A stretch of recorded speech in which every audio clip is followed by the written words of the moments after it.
How to budget money as a beginner. You're gonna wish you learned this years ago. Budgeting isn't really a word that people get enthusiastic about. According to some articles, there are multiple reasons why people don't like budgeting their money, the most common of which are not having enough time or motivation for the process, believing you don't have enough money to begin with, or simply because people don't like being confronted with their expenses. Regardless of the reason, people should be made aware that budgeting isn't something that causes limitations, but is actually something that could aid in achieving financial freedom. Having that in mind, here are a few tips and tricks that you can do to better manage your money. If you like this video, then don't forget to give it a thumbs up and click that subscribe and notification bell to get future updates on new videos from Big Brain Money. Number 1. Remember the reason why you're budgeting. Whenever you're trying to incorporate a new habit, it often pays off to remember why you started doing this in the first place. It could especially help you power through times when you feel like you have no motivation to continue on. For budgeting, the common reasons could possibly be because you're in debt, you want to start saving for a house or a car, or maybe because you just want to be more responsible in general. Whatever the reason may be, you need to keep the reason close to your heart and revisit it every now and then. When you're budgeting with your partner, this would also be a good time to discuss possible modifications to your budgeting plan, or whenever there are changes to your budgeting goals. Number 2. Budgeting to zero. Now, this doesn't mean that you should aim to spend every last penny of your income. Budgeting to zero simply entails that you need to allocate parts of your income to a specific expenditure, investment, or savings. At the end of your budgeting plan, you should have $0 left. Keep in mind that you need to be realistic with your proportions. Suppose you were making $2,000 a month, it wouldn't be practical to aim to save half of that amount, especially if you're living in a place with a high cost of living. However, in the event that you can save 50% of income, then that's entirely up to you. The rest of your income can be allocated for investments, bills, loans, food, and groceries, and so on. Number 3. Using the 50-30-20 rule. This brings us to our third point. The 50-30-20 rule is essentially a budgeting guide that helps in balancing the essentials and the non-essentials, plus your savings. The rule states that your non-essentials, such as eating out or going to the movies, should not exceed 30% of your total income. The 50% or more should be allocated for the essentials, which are the payments you absolutely need to commit to, such as rent, food, and all the other basics. The rest can be put into a savings account. This, of course, is merely a guide, meaning you don't have to strictly follow the exact allocation stated here. This just helps and gives you an idea that you mustn't allocate too much on your wants and that you always need to set apart a proportion of your money for savings. Number 4. Considering an emergency fund. If you've been managing your own money for a long time, then you must know by now that you can't anticipate every cost. There are times when a sudden expense just shows up out of nowhere, such as an unexpected medical bill or when you suddenly forgot to buy your spouse a birthday present. In any case, here's where the emergency fund comes in.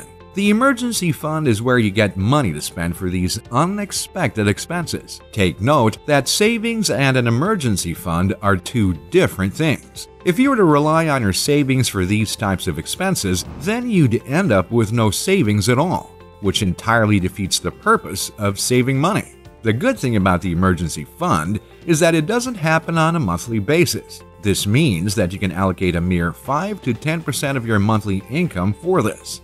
Number 5. Be open to adjustments. A budget plan isn't permanent.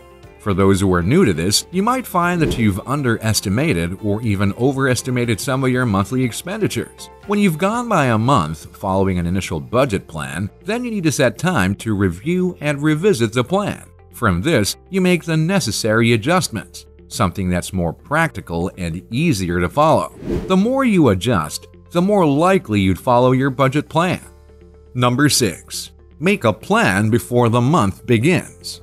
What people fail to realize is that oftentimes, a successful budget plan entails a few modifications on your lifestyle as well. Whenever you make a plan before the month begins, you actually get to have an idea of how far your expenses can go. Let's say you make $2,000 a month, then you have to imagine a lifestyle that's appropriate for your income. If you set your savings to be around 20% of your total income, then you need to make lifestyle modifications that ensure you achieve that goal. This could mean that you might have to lessen eating in lavish restaurants, or maybe even using certain electrical appliances a little less than usual.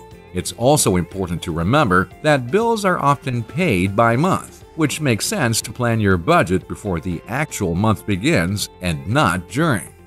Number 7. Prioritize. You need to learn how to prioritize your bills. Not all essential spendings weigh the same.